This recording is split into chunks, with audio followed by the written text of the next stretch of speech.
Hi, welcome to Easy Gourmet. I'm your chef today, Michael Mersil from the Speakeasy, and I welcome all of my guests here. We're having a live performance at the Speakeasy. Thanks for coming, everybody. All right.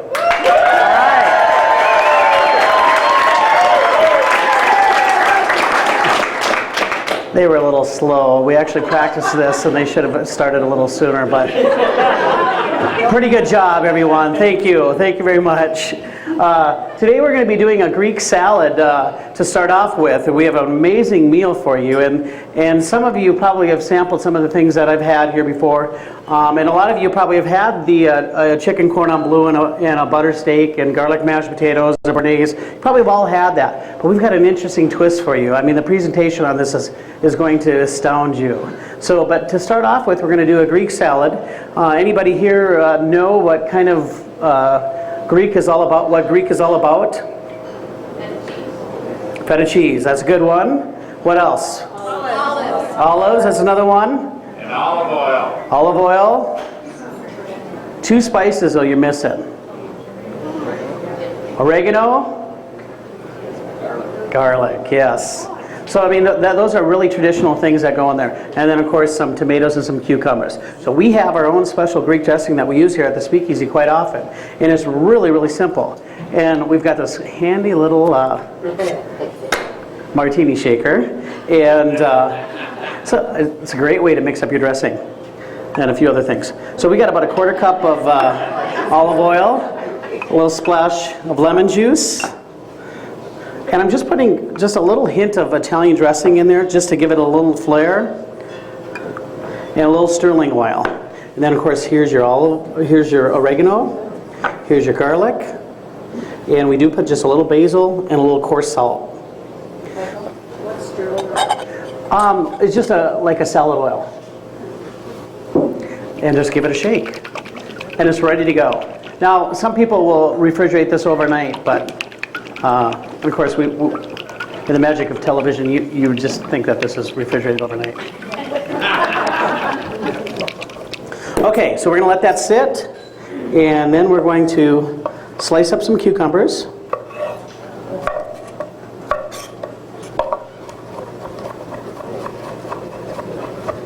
And a little bit of tomato.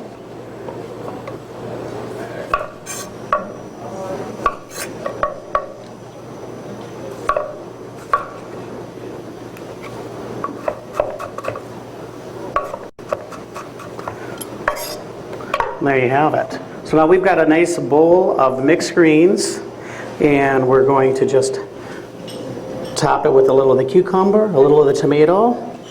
We're going to garnish it with some nice pita bread. Shake up that dressing.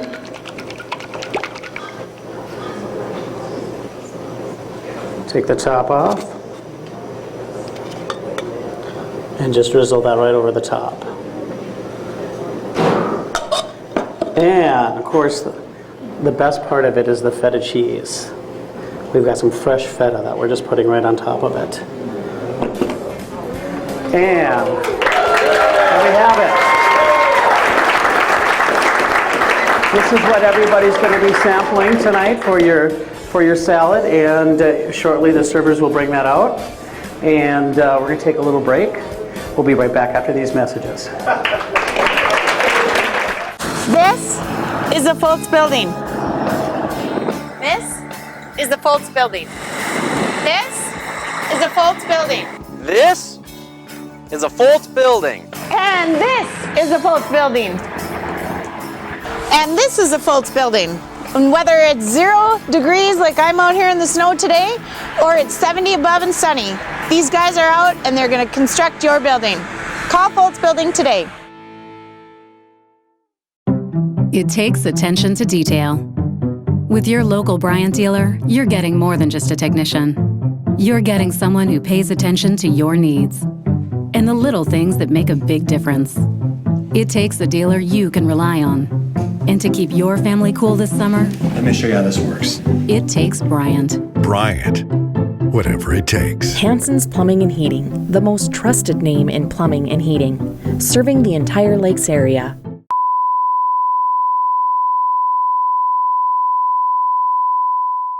Welcome back to Easy Gourmet. So, like I mentioned earlier, hey,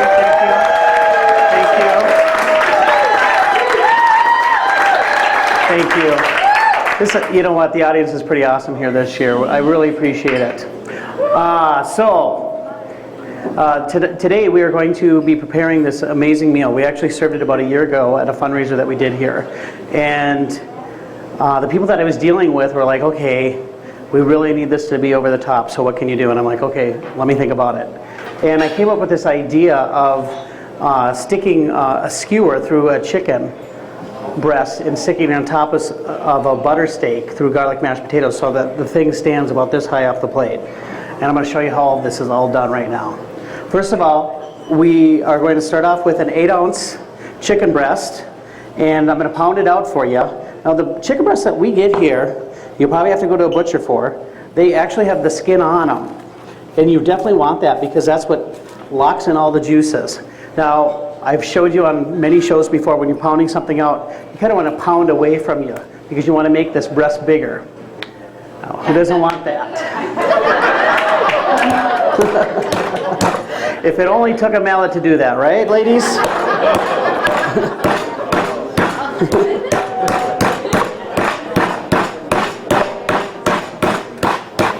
I put a little saran wrap down here so that we don't get all of the chicken juices everywhere. And that's a good thing to do. So we're going to just toss that aside.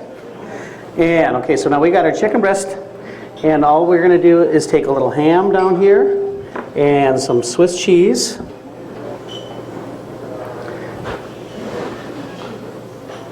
And we're going to roll it all up like a burrito.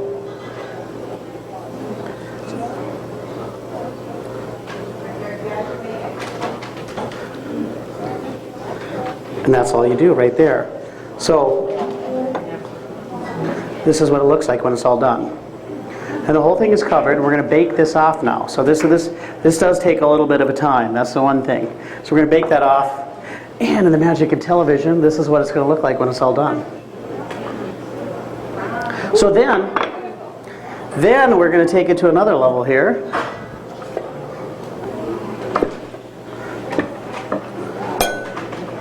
We are going to actually stick it in a little egg wash right here.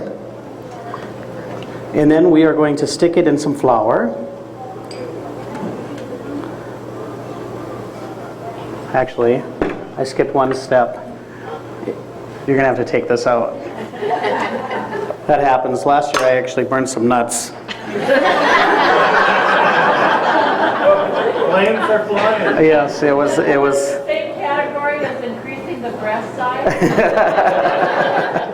It doesn't hurt. Okay, so we cut it on the bias. We want a nice little sharp corner on it. And then we're going to put it back into the egg wash. And then we're putting it in some Japanese breadcrumbs.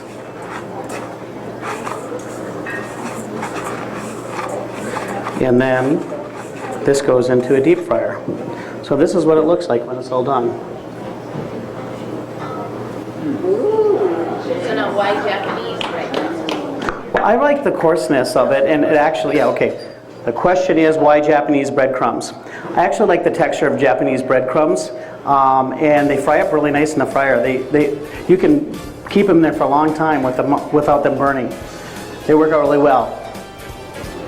So, John's going to bring this back, and he's going to bring me one all done. And I'm going to wash my hands, and I'll be right back in 1 minute.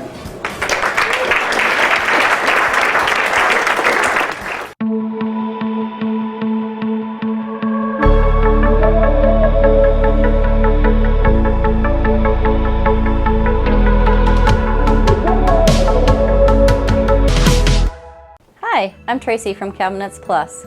Are you in the process of remodeling your kitchen, bathroom, laundry room, or mudroom and aren't quite sure where to start? We do all of these areas here at Cabinets Plus, plus so much more. We are here to help you with your project from concept to completion. Stop in at our new showroom or call 218-234-0042. Cabinets plus so much more. Welcome back, everybody, to Easy Gourmet. Wow. This is definitely a loud group. I like that about you. Okay, we've got the chicken now in the deep fryer right now. It's cooking. And while that's happening, I am going to saute some veggies. I'm going to plate up the garlic mashed potatoes. I'm going to put the steak in there, and we're going to get the béarnaise sauce hot. So I got to heat up my pan here.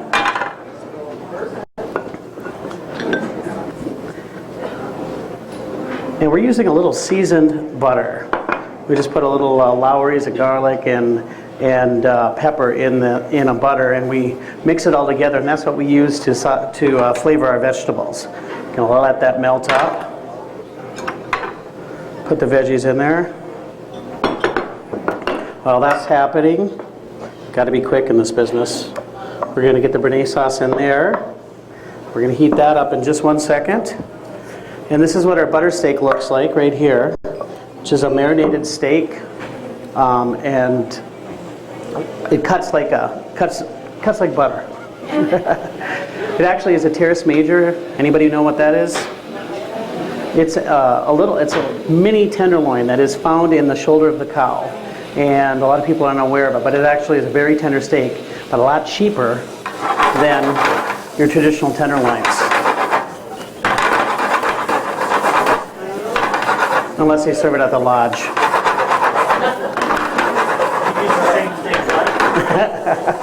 Yes.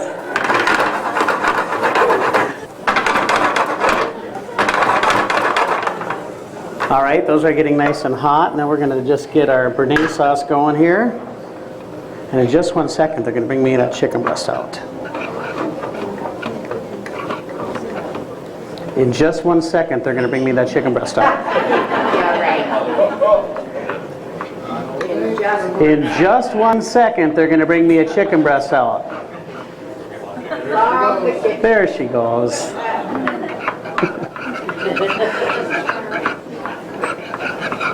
All right, that's coming together really nicely.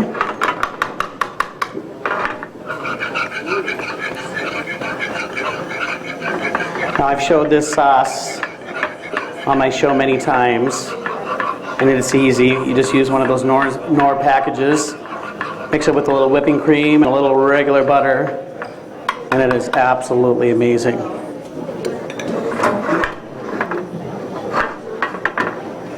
There we go. That's not going to work. So, we've got the plate right here, and we're going to take the garlic mashed potatoes, stick them right kind of in the center of the plate. There it is, look at that. So this is how it looks when it's all done. Isn't that gorgeous? And we're going to take our butter steak now and stick it right down into those garlic mashed potatoes. That's going to act to hold everything together. Now, we're going to stick it with a skewer, and I had these made up at a printing shop in town with the speakeasy emblem. I've done a lot of weddings where we'll actually put the bride and groom's name right on there and the date. So you can use any imagination with these, and it's pretty awesome. And then we just take the chicken and skewer it right through the top. And then we're going to drizzle just a little of the béarnaise sauce over the top of it.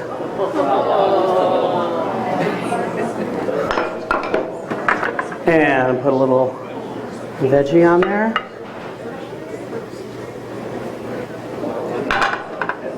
This is what you guys are eating tonight. Isn't that amazing?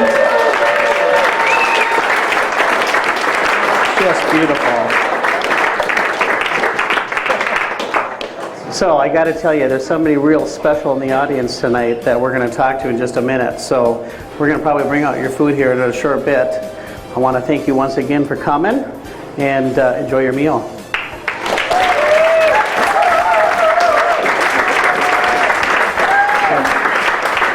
We'll see you next time in Easy Gourmet.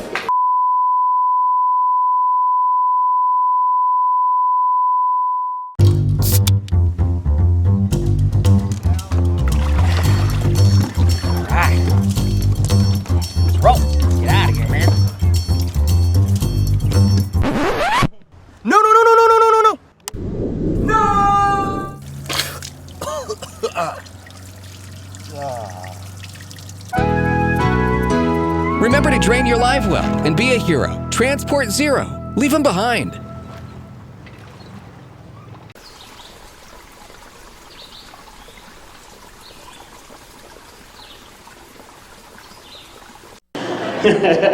She was here last year too. Her name is Edie. Edie, I gotta thank you for coming. So welcome. It was worth it. Good, good, I'm so glad. Yes, Edie calls me and emails me once in a while and wants all of the recipes, and I'm always bad about getting them to her. Yes. And when are you going to come out with your cookbook? When am I going to come out with my cookbook, Edie asks? Well, pretty soon. Just for you. Oh, good. So thank you for coming, Edie. It